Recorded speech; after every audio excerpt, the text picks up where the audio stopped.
Alderiques 2.0. El mundo dende Asturias.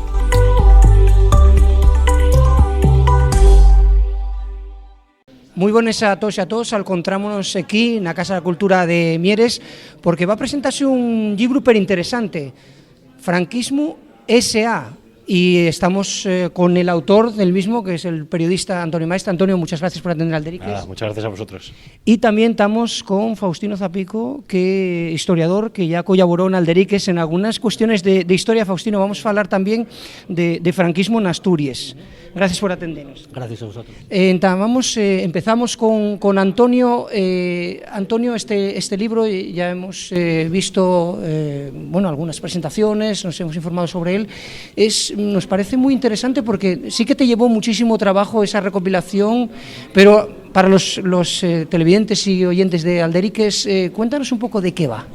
Sí, bueno, es verdad que llevó mucho tiempo, son 5 años de documentación, el proceso de escritura fue más rápido, ¿no? Pero bueno, el libro lo que traza es una especie de genealogía de las empresas y las sagas familiares que tuvieron responsabilidad y se lucraron con la represión directa durante el franquismo, no solo con la represión directa, sino con casos de corrupción, con las relaciones fructíferas con la oligarquía empresarial y que hoy en día siguen mandando, ¿no? Lo que se traza es un hilo negro, ¿no? Desde el golpe de Estado fascista del 36 hasta nuestros días, viendo que el poder económico sigue en las mismas manos. Y Faustino, eso que nos comentaba Antonio, en Asturias, ¿cómo pudo influir también a nivel empresarial, empresas que se pudieron aprovechar un poco de lo que fue el sofito a ese golpe fascista? Bueno, tenemos siempre presente la burguesía minera, que ya primero vivía de las subvenciones y siguió ofreciéndolo después, pero que se vio especialmente beneficiada por la represión sobre la clase trabajadora, que hizo aumentar mucho más el margen de beneficio. Pero bueno, también tenemos de ellos casos que en algún caso Antonio menciona en el libro, ¿no? Pues el caso de la familia Rato, o también podemos mencionar los Álvarez Cascos, que ayer eran casos grandes, digamos, primero de la guerra, pero que después de la guerra fueron casos más grandes todavía, precisamente por la súa vecindad ideológica al nuevo régimen, efectivamente. Y Antonio, también ahora estamos viendo que ese fascismo vuelve, estamos con esto del PIN, con estas historias. No sé cómo ves tú esta situación. Esas familias parece que se resisten y sobre todo tienen ataques como muy furibundos en contra de este gobierno de coalición, que es la primera vez que se da en España, ¿no? Sí, bueno, hay un capítulo específico en el libro que habla de estas familias, cómo tuvieron su vinculación directa con Vox ahora mismo, ¿no? Se traza esa genealogía desde los Espinosa de los Montero a los Méndez Monasterio, incluso a Germán Terch, y cuáles son las responsabilidades que tuvo su padre también, porque en el fondo estas sagas familiares son las mismas siempre, y lo que pasa es que han tenido diferentes representaciones, tanto cultural, política, económica, y ahora aquí la rama política es la que tienen, ¿no?, en Vox, ¿no? Y obviamente ellos, cuando intentan o cuando ven que sus privilegios están puestos en cuestión, pues reaccionan de manera furibunda, lo han hecho siempre, y ahora, si no reaccionan con más virulencia aún, como lo hicieron en el año 36, es porque no tienen la capacidad para hacerlo, porque si no lo harían sin problema.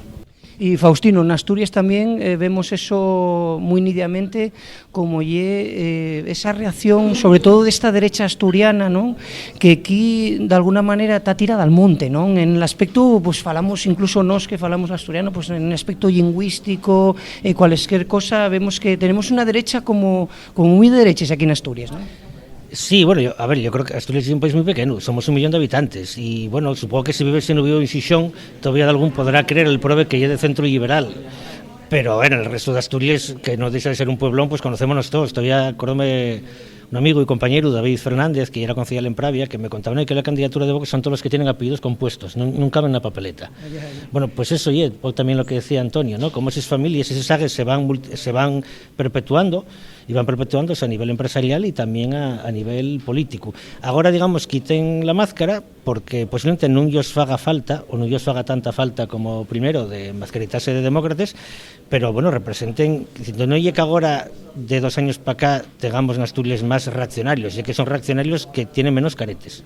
Claro, digamos que, Antonio, lo que está diciendo Faustino, digamos que ahora se quitaron la careta, ¿no? Y que estaban dentro de lo que era el Partido Popular, ese voto estaba ahí, ¿no? Y ahora, digamos, se muestran y no tienen vergüenza en ponerlo, por ejemplo, esto del PIN o cosas cosas de este tipo, ¿no? Sí, bueno, yo creo que en el fondo nunca la han tenido, lo que pasa es que estaba como más sujeta en el Partido Popular, ¿no? Y que ese discurso estaba limitado a ciertas regiones, a ciertos candidatos, ¿no? El discurso de Vox se ha visto en Xabier García Albiol durante muchísimo tiempo, por ejemplo, ¿no? Pero lo que pasa que ahora, pues obviamente al liberarse de las correcciones que el Partido Popular pudiera tener en otras regiones, pues simplemente están diciendo lo que siempre han pensado, ¿no? Lo que pasa que ahora, pues eso, lo hacen de manera abierta, más virulenta, y además siendo conscientes de que van a mover al Partido Popular, porque el Partido Popular en el fondo también lo piensa. Lo que pasa que, bueno, por una cuestión de oportunidad no lo hacía, ¿no? Pero bueno, así es la derecha de siempre, no es diferente. La derecha española es la de Vox, no es la del Partido Popular. Sí, además están ahora criticando ese tema de la deriva del propio Partido Popular. Pues os agradezco en forma de que estuvierais en Alderiques, Antonio, y enhorabuena por el libro, porque podemos leer algún fragmento de él y de verdad que el trabajo fue espectacular. Gracias, Antonio, y gracias, Faustino, por estar en Alderiques. Un abrazo, gracias. Todos los contenidos están disponibles en nuestra web, alderiquesdasturias.com.